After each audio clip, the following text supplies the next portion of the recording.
Okay, the time is 8:15, not a.m., p.m. It is July 1st, 2025. So I had to do rounds, but only when allowed, and it got real dicey with filming. You had to stand. And I had to. I did the rounds. I discovered it. I went back upstairs. I went in the bathroom. I ran water. I was instructed. I had to clean my shoes off anyways. And then open my door, stand outside my bedroom door, open my door, pretend to go in, close it, stand there for 2 minutes. And that's when I was like beyond Cosmos told, don't film what you saw. But I knew I was going to because I was told to go do these rounds. And I can't say where else I went in this compound, but that's where I discovered the active IED, which is what I strongly believe is why they did what they did in the kitchen. But that's what I mean by ice shelter in place. I'm not the expert here with chemical manufacture of explosive weapons, but that's my take. Okay, but anyway, so I stood there, and then when it was time, my shoes were clean.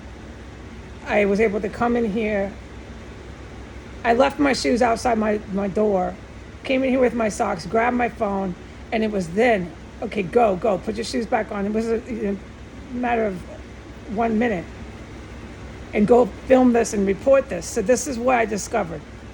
When I did rounds, I can't say everywhere I went, but when I went downstairs to floor 1, I was instructed when I got my groceries and filmed the dead bodies everywhere and the stuff that's on video evidence to leave the corridor, first floor, light on, shiny and bright.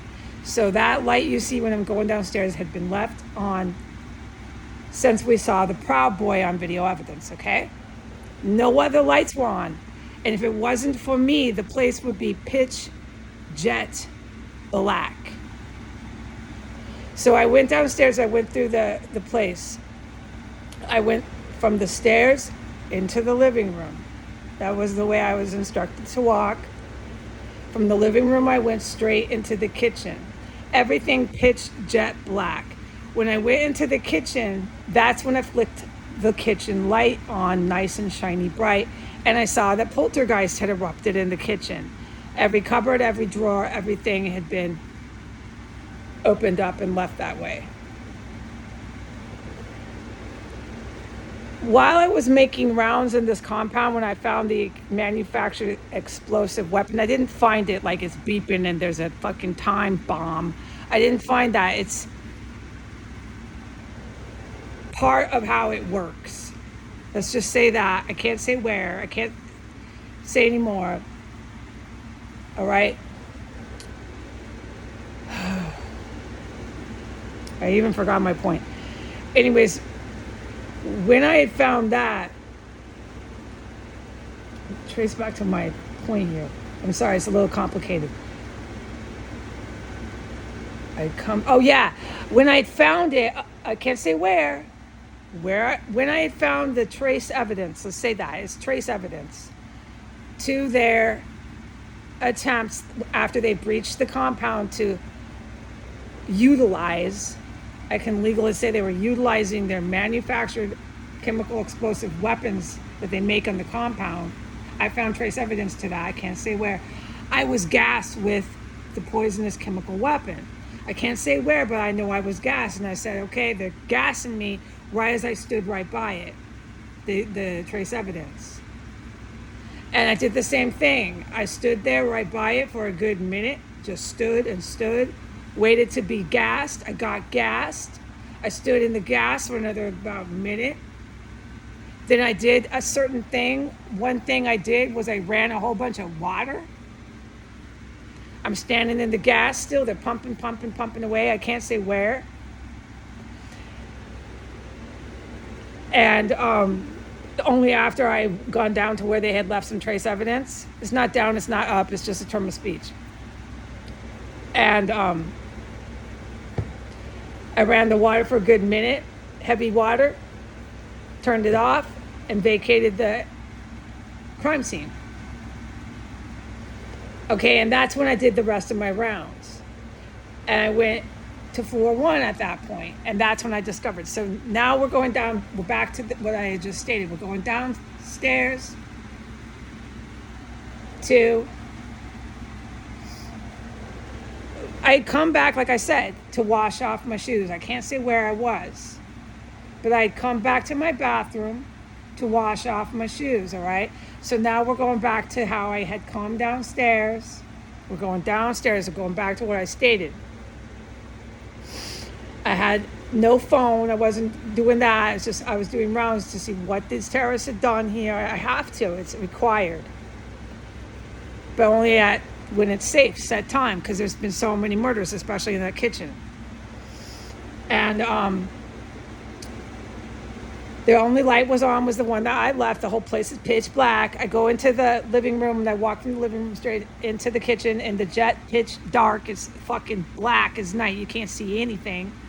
And I turned the kitchen light on, and that's when I discovered poltergeist had erupted in the kitchen. Okay, and so everything else I stated, I didn't touch anything. I stood there, I looked, and then I was to go immediately into that laundry room. And I'm just restating what I already stated.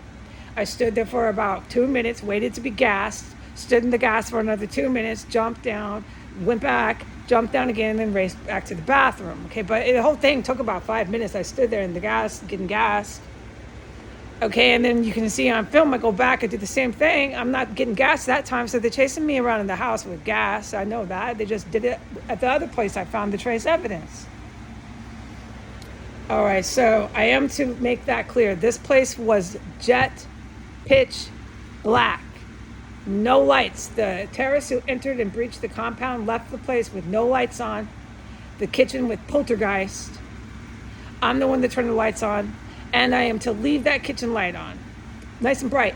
I've witnessed so many fucking murders down there. I don't like going down there. It's just psychological. I'm not into it. I know where they got whacked down there. It's not a good term. It was DCPD carrying out very brutal crimes in here. And they weren't very professional. I'm not saying professional is good, but it was fucking brutal. One of the hookers got strangled down there. I know exactly where she was standing, because I was right above it. I'm up here. It was so loud and so fucking... it shook the house and things like this. We'll talk about it later. They strangled her. She was thrashing and kicking, screaming. Yeah, that's what I mean. Like, this was barbarianism. And then it got really, really bad. When the Russian military came and the Navy SEALs came, and they've been here ever since, it started getting really bad. And it wasn't... this barbarianism, it was still, there was a lot of that I'm a direct witness to that has always occurred. Just flat out strangling and people fighting, killing each other, just horrendous. But a lot of the other homicides I'm a witness to are these evil military ones. They're literal assassins. And that's what I mean by I sit on my chair, because you don't know how, they're just, this is frightening to say, but like, you would not even know they were coming. If that's if they even had to approach you to kill you. And they're so fucking dangerous. And they did that shit here gazillion times to targets here, different military personnel that they didn't want in this compound that knew them. And just then on top of that, I'm a ongoing witness to just armed conflict and armed combat. And that's what I have been allowed to reference a couple of times when I hear them go down. And that can be upstairs, that can be below me, 4 or 5 at a time. They're going down, there's a weapon being used, and that's the heroes. They're taking them out. And you'll hear sometimes shit crashing and stuff, but that's the heroes. They're just taking them out. They're terrorists, it's Navy SEALs, they're laying them out. Okay, so I've been through it here, all right? DCPD and fire department, and you crack addict white civilians that are so proud to walk by with your proud voice. I've been through it here, all right? Adios.